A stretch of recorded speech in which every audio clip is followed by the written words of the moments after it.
Halo, ketemu lagi di Rizky ST Ngajar. Sambil memantapkan persiapan CPNS ya yang akan digelar sekitar bulan Oktober atau November. Nah, pada video kali ini saya akan membahas TKP, tes karakteristik pribadi. Soal ini kelima pilihan jawaban itu memiliki poin ya. Jadi sangat disayangkan buat teman-teman yang men-skip bentuk atau subtes soal TKP yang satu ini. Langsung saja. Soal nomor 1. Rini adalah seorang guru sekolah dasar yang juga aktif sebagai penulis lapas di akhir pekan. Suatu hari, ia memiliki deadline menulis 3 cerita pendek dengan batas waktu saat hari sekolah. Sikap Rini yang mana nih? Alpha, beta, caca, delta, dan alpha. Ini soal tentang profesionalisme ya. Gitu. Jadi si Rini ini kan memiliki seorang profesi sebagai seorang guru gitu. Nah, seorang guru itu kan tugasnya mengajar gitu. Tapi di sela waktu luangnya atau di luar jam keprofesian sebagai guru, nah dia juga aktif sebagai penulis lapas gitu. Jadi ada dua profesi di sini, ada guru dan juga penulis lapas. Nah, mau nggak mau, nah di sini kan, bukan mau nggak mau dulu ya. Nah di sini kan permasalahannya ia memiliki deadline menulis 3 cerita pendek dengan batas waktu gitu, bertepatan dengan hari sekolah gitu. Sedangkan pada saat hari sekolah, si Rini ini harus bertugas menjalankan tugasnya sebagai guru gitu. Nah, bagaimanakah Rini menyikapinya? Coba yang A ini, menulis cerita pendek sampai selesai dengan mengorbankan waktu luangnya sebagai guru. Ini kurang tepat gitu kan, kata mengorbankan waktu luang ini gitu, karena seolah-olah profesi guru itu terabaikan gitu, terlantar istilahnya gitu ya, dengan mengorbankan waktu luangnya sebagai guru gitu. Artinya profesi gurunya terlupakan. Coba yang B nih, memilih untuk menulis cerita pendek agar mencapai target yang ditetapkan. Ini juga kurang tepat ya yang B ini gitu, karena nggak seimbang antara profesi guru dan juga tugasnya sebagai profesi guru dan juga tugasnya sebagai seorang penulis. Coba yang C nih, merencanakan cerita pendek yang menarik dan mencari bahan dengan tetap mengatur waktu dengan baik. Nah, ini benar ya kan? Gitu. Jadi di balik seorang penulis, jangan pernah melupakan profesi kita sebagai seorang guru. Gitu ya. Jadi nah yang C ini yang paling tepat nih, merencanakan cerita pendek yang menarik gitu kan, dan mencari bahan dengan tetap mengatur waktu dengan baik. Artinya ini selain mempersiapkan cerita pendeknya, dia juga si Rini ini harus mengatur waktunya agar bisa seimbang gitu antara profesi sebagai guru dan juga profesi sebagai penulis. Coba yang D nih, menulis cerita pendek dengan topik ringan namun tetap menarik agar lebih mudah diselesaikan. Kita simpan dulu. Coba yang E nih, fokus menyelesaikan tugas cerita pendek tepat waktu dengan mencari ide dari berbagai sumber. Ini juga bagus gitu kan, karena ini ia memiliki deadline gitu. Artinya ini sudah menyelesaikan deadline-nya gitu, tapi profesi sebagai gurunya kurang gitu ya. Jadi harusnya yang jawaban yang tepat di sini adalah yang C ya gitu. Untuk lihat penilaian poinnya seperti ini kira-kira. Iya. Jadi yang C ya gitu yang paling tinggi jawabannya. Kalau yang E ini 4, yang D ini 3, nah yang A ini jelas kecil gitu. Karena ini dengan mengorbankan waktunya gitu. Artinya profesi gurunya terabaikan gitu ya. Terbengkalai gitu tugas profesi gurunya. Artinya melupakan, seolah-olah yang A ini melupakan profesinya sebagai guru. Jadi yang C jawabannya. Anda merupakan guru di sekolah swasta, di mana Anda dibiayai oleh yayasan ketika kuliah sampai menjadi guru di sekolah tersebut. Anda memiliki sedikit murid, kemudian tiba-tiba ada lowongan pekerjaan di sekolah unggulan yang dimana gajinya lebih besar daripada sekolah yang Anda ajar saat ini. Apa respon Anda terhadap lowongan tersebut? Yang mana nih, alpha, beta, caca, delta, dan alpha. Ini lumayan terlihat jawabannya cukup masuk akal gitu ya. Kita analisis dulu inti dari atau informasi soalnya. Jadi Anda ini berperan sebagai seorang guru di sekolah swasta gitu. Nah, Anda ini menjadi guru di sekolah swasta tuh karena dibiayai oleh yayasan gitu kan, pada saat kuliah pada saat itu gitu. Nah, di sekolah Anda permasalahannya memiliki sedikit murid. Terus inti permasalahannya ada lowongan pekerjaan di sekolah unggulan nih, ya kan? Di sekolah unggulan gitu, dimana gajinya lebih besar daripada sekolah yang Anda ajar saat ini gitu. Sedangkan Anda sudah dibantu ketika menyelesaikan pendidikan sebelum pendidikan menjadi seorang guru oleh yayasan ini gitu, dibantu untuk biaya kuliahnya gitu. Nah, mau nggak mau kan kita harus berterima kasih kepada yayasan ini gitu kan. Nggak mungkin kita mengkhianatinya gitu. Coba yang ini, mempertimbangkan lowongan tersebut dan segera mencari guru pengganti Anda. Ini mempertimbangkan, oke ya gitu ya, tapi kita simpan dulu. Tapi ini yang ini saya rasa jangan jawab ya, yang A ini. Coba yang B nih, segera menyerahkan surat lamaran tersebut untuk jejaring karir Anda ke depannya. Ini juga jangan dijawab, jelas ya.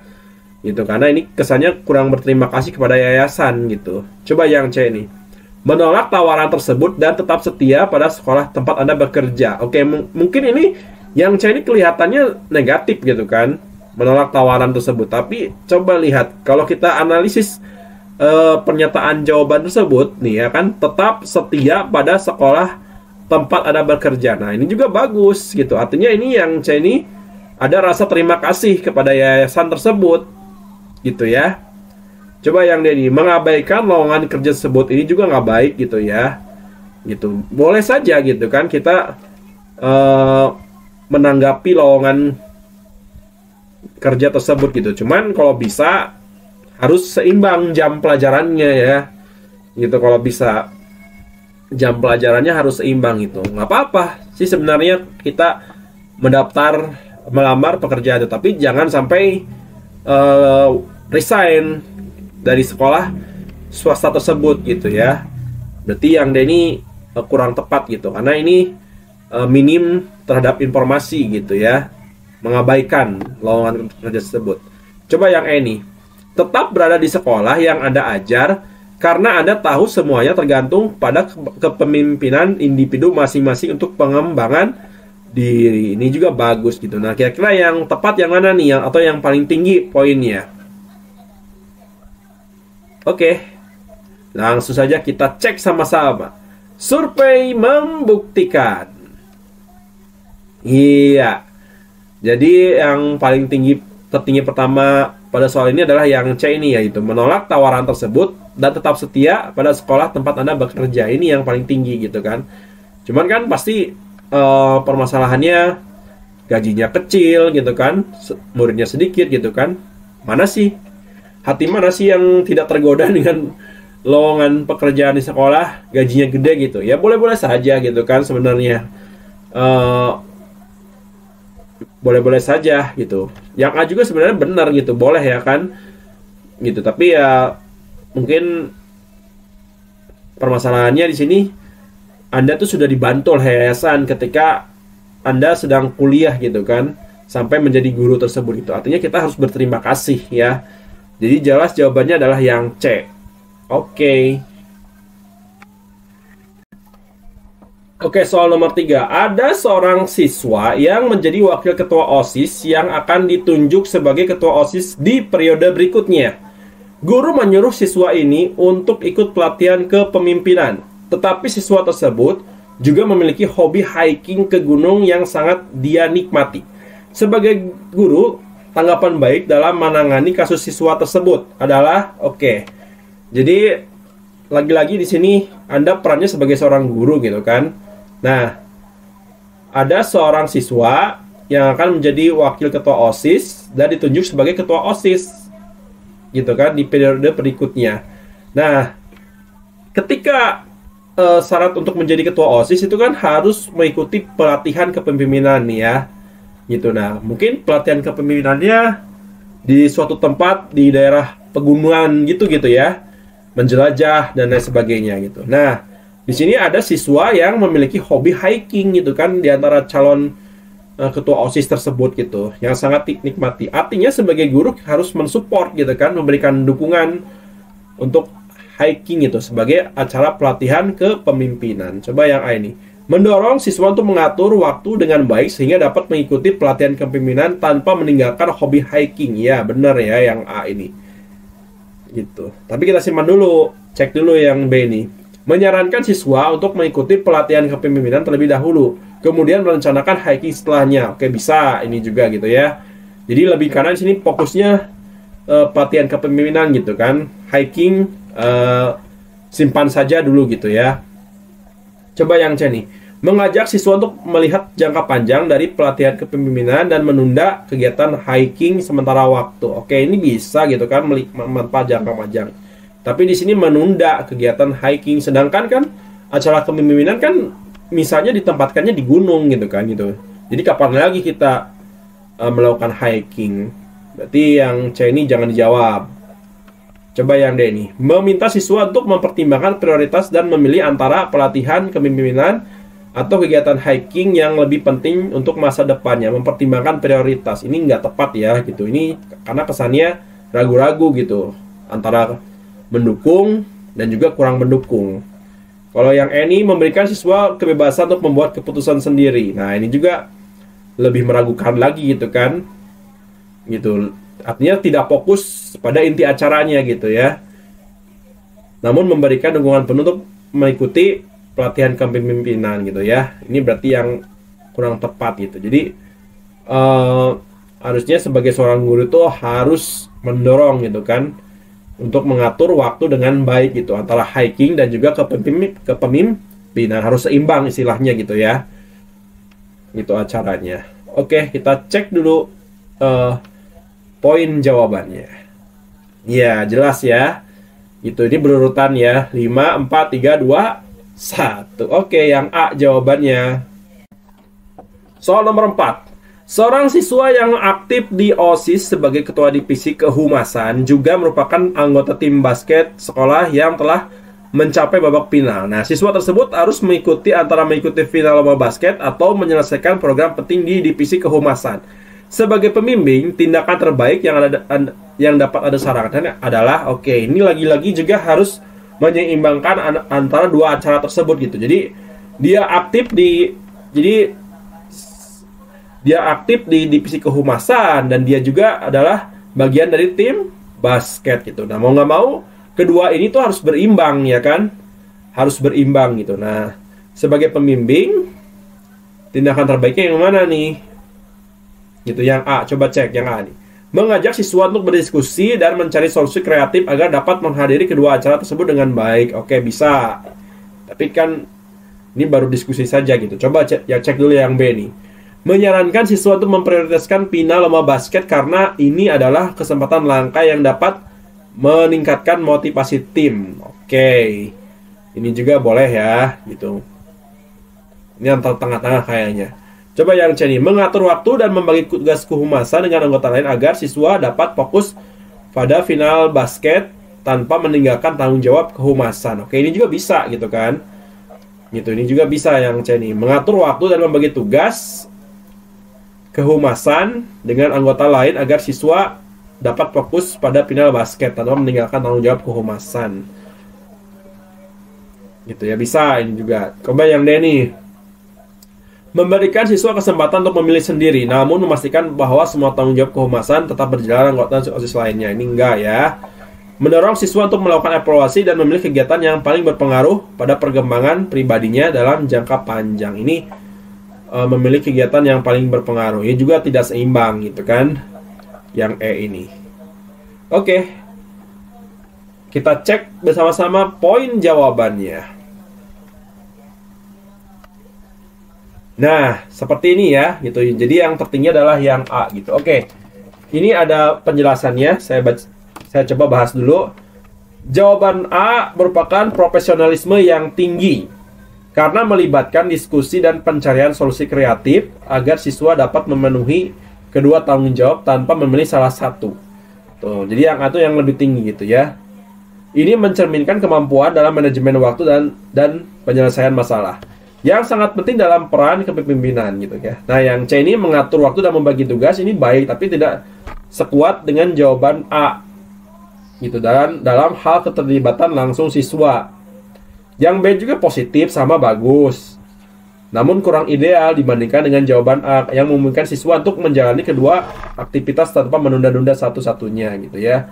Kalau yang D ini memberikan kebebasan kepada siswa, memastikan tanggung jawab kehumasan tidak berjalan, kurang konkret ya, dan memberikan solusi untuk mengatasi kedua tanggung jawab. Yang E juga ini namun mungkin kurang relevan dengan kebutuhan segera untuk mengatasi dua tanggung jawab penting gitu ya. Oke. Jadi jawabannya yang paling tinggi di sini adalah yang A. Oke, yang A. Anda adalah seorang editor di sebuah penerbitan buku. Seorang penulis terkenal mengajukan naskah buku yang berpotensi untuk menjadi bestseller. Tetapi di dalamnya terdapat konten yang bisa dianggap ofensif oleh kelompok tertentu. Sikap Anda yang mana nih? Alpha, beta, caca, delta, dan alpha. Oke. Konten yang bisa dianggap ofensif gitu. Artinya konten yang bisa dianggap menyinggung kelompok tertentu gitu ya. Menyinggung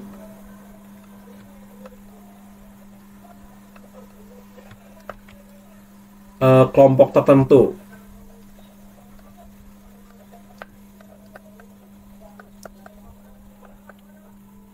Jadi jangan sampai ketika kita menerbitkan buku, terus ada beberapa kelompok yang tersinggung sehingga terjadi perpecahan atau perdebatan hebat gitu ya, antara penerbit buku atau penulis buku dengan juga pemilik buku dan juga pihak kelompok tertentu gitu. Nah, sikap Anda yang mana nih? Coba yang A, tetap menerbitkan buku tersebut dengan format asli untuk mendapatkan keuntungan finansial. Ini cuma fokus hanya sekedar mendapatkan keuntungan gitu, tidak memerhatikan beberapa kelompok atau sebagian rakyat tertentu gitu ya. Ini berarti yang A ini salah ya. Coba yang B nih, menerbitkan buku dengan memberikan peringatan kepada pembaca tentang konten yang mungkin terganggu. Ini hanya sekedar ini saja gitu kan, peringatan gitu. Tapi bisa sih ya. Coba yang D nih, menerbitkan buku dengan alasan bahwa setiap penulis memiliki hak untuk menyuarakan pandangan mereka. Ya bisa lah gitu ya. Kalau dibandingkan dengan yang D ini, menolak menerbitkan buku tersebut secara langsung karena memuat konten sensitif. Ini juga nggak baik ya gitu yang D ini gitu. Jadi ketika seorang editor mengajukan naskah buku gitu kan, kemudian di dalam isi bukunya ada yang konten yang dianggap berpotensi menyinggung kelompok tertentu gitu. Coba yang E nih, berbicara dengan penulis dan menyusun rencana perubahan yang dapat menghilangkan konten konvensi tersebut. Nah ini yang benar gitu ya, yang paling bagus gitu. Oke, mungkin seperti ini poinnya gitu ya.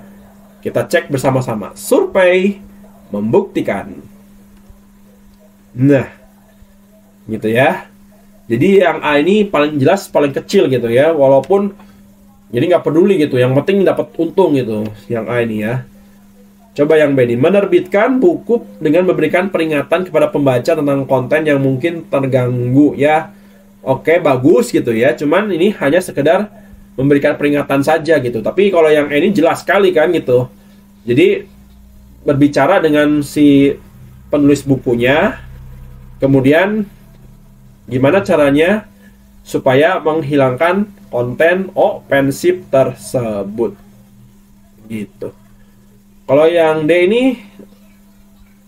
menolak menerbitkan buku secara langsung karena memuat konten sensitif ya. Belum tentu juga gitu kan. Karena kan di sini kontennya ofensif gitu. Ofensif itu kan bisa menyinggung, bisa juga tidak menyinggung gitu. Oke, jadi jelas jawabannya adalah yang E gitu. Berbicara dengan penulis, kemudian buat rencana perubahan isi-isi dalam buku itu dengan menghilangkan konten yang berpotensi menyinggung orang lain atau menyinggung beberapa kelompok tertentu. Oke. Oke, ini ada soal nomor 6, soal bonus ya, gitu.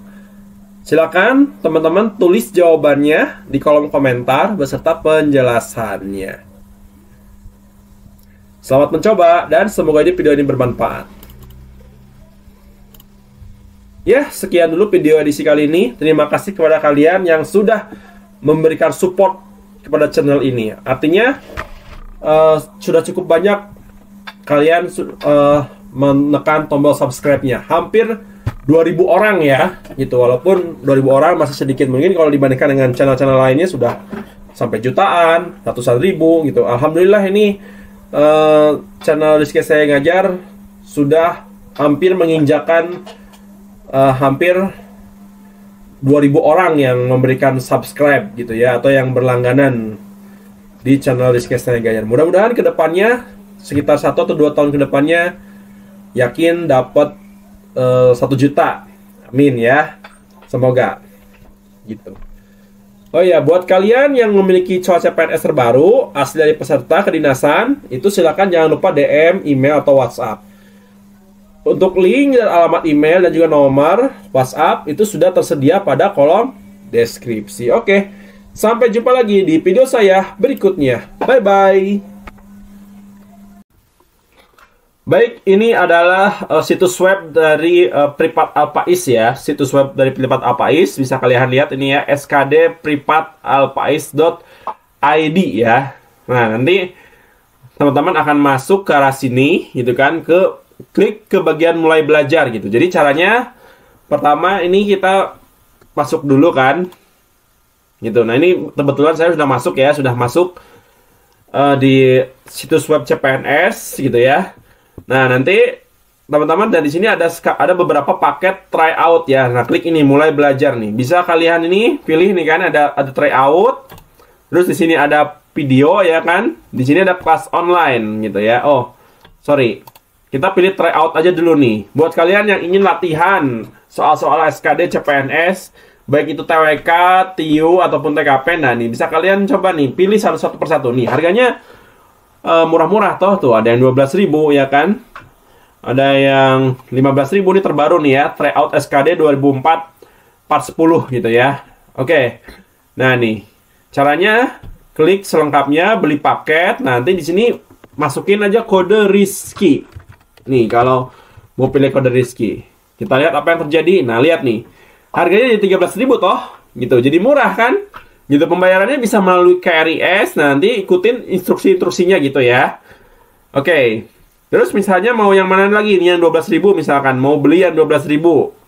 Nah misalnya ini part 1. Beli paket. Kita coba ya. Masukkan kuponnya, kode kuponnya Rizky gitu ya. Nah ini kita coba. Tuh. Jadi 10.000 kan? Gitu. Murah banget nih. Luar biasa ya situs web Pripat Alpais ini gitu. Jadi buat kalian yang ingin tryout dan juga soal-soalnya real, relevan atau soal asli, pilihlah ini ya, pripatalpais.id. Soal-soalnya dijamin soalnya asli ya. Jadi kalian jamin tidak akan salah belajar.